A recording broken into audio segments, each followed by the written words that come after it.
Thousands of protesters have rallied in Sudan's capital, Khartoum, calling for the transitional government to be dissolved and replaced by a military administration. The protests follow a failed coup attempt in September and come amid deep divisions among the factions governing the East African country. Sudan has been ruled by an uneasy alliance of military and civilian groups since the toppling of autocratic President Omar al-Bashir in 2019. But support for the government has waned in recent months in the face of tough economic reforms. Well, we're joined now by Jonas Horner. He's working for the international NGO Crisis Group and is based in the Sudanese capital, Khartoum. Hi, welcome to DW. Now, why are these protests taking place now? Well, these protests take place in the context of a coup attempt that occurred about 3 weeks ago that brought the existing tensions within this hybrid military-civilian government out into the open and brought things into a more overt platform.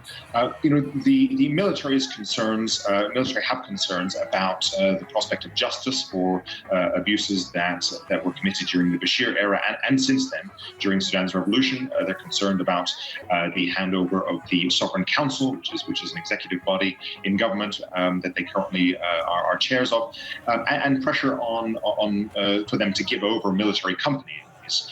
You also have a split in the civilian side of the transitional government, the Forces for Freedom and Change.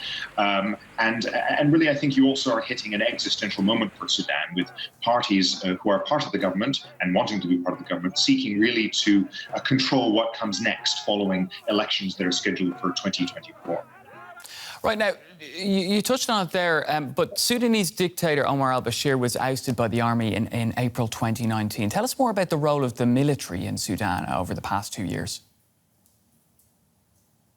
Certainly. Well, as I said, the military are one part of the hybrid transitional government that is governing Sudan's transition in advance of these elections scheduled for 2024. So much of the protesting against Bashir originally also, included overt calls for a move to a civilian government, and of course, by extension, a move away from military dominance of Sudan's politics and the economy. And certainly for the last 30 years of Omar al-Bashir, the military have dominated the economy. They run the key sectors of the economy and have always benefited from key advantages there. In this transitional period, they have unfortunately dragged their feet and blocked key reforms, particularly on the economy and other areas. And they've also sort of offered this false dichotomy that suggests that they're the only ones who can really be the deliverers of security in Sudan, when in fact, what the protesters of the revolution sought was for a civilian command and control of the military and for civilians to really take charge of their own security rather than having the military dominate politically and in the security sector.